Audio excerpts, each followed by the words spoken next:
वाजेपर्यंत जे मरणालाही थांबून ठेवले असे आपले बाजीप्रभू देशपांडे.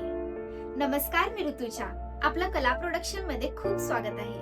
तुम्ही अनेक युद्धांच्या गोष्टी ऐकल्या असतील, पण अशा एका वीराची गोष्ट ऐकली आहे का ज्याने मृत्यूलाही सांगितलं, थांब, जोपर्यंत माझा राजा गडावर जात नाही तोपर्यंत मी मरणार नाही. ही गोष्ट आहे आपल्या वीर बाजीप्रभू देशपांडे यांची.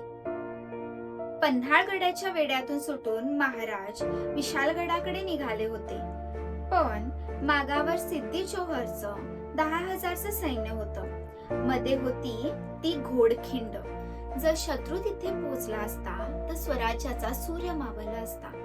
तिथे बाजीप्रभू समोर आले. बाजी म्हणाले, महाराज तुम्ही पुढे व्हा, मी 300 मावळ्यांसह ही खिंड लढवतो. महाराज म्हणाले, पण समोर 10,000चं सैन्य आहे.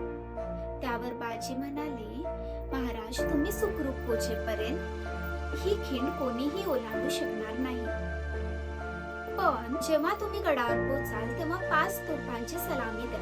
300 विरुद्ध 10,000. घोडखिंडीत रक्ताचा पूर वाहू लागला. बाजींच्या अंगावर 1-2 नाही तर 40 पेक्षा जास्त जखमा झाल्या होत्या. रक्ताने माखलेलं शरीर, तुटलेली तलवार, पण बाजीप्रभू एखाद्या डोंगरासारखे उभे होते. प्रत्येक वार झेलत ते ओरडत होते.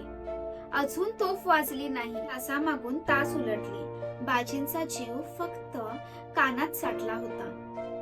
ते फक्त एका आवाजाची वाट पाहत होते आणि अचानक विशाळगडावरून तोफेचे आवाज घुमले. महाराज सुखरूप पोचले होते.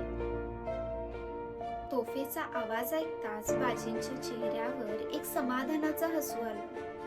ते हात जोडले आणि म्हणाले, राजे सुखरूप पोहोचले. आता बाजी सुखाने मरतो. त्या शूर योद्ध्याने आपलं कर्तव्य पूर्ण करत देह ठेवला. ज्या खिंडीत बाजीप्रभूंच्या रक्ताचा अभिषेक झाला त्या खिंडीला नाव पडलं पावनखिंड.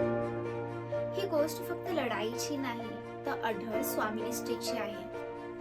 ज्या दिवशी पावनखिंडीत एकच गोष्ट सिद्ध झाली, राजा गडावर पोहोचला, कारण एक मावळा मृत्यू समोर उभा राहिला. आणि म्हणूनच इतिहास आजही बाजीप्रभूंचं नाव घेतो, आदराने, अभिमानाने आणि अश्रूंनी. जय हिंद, जय शिवराय.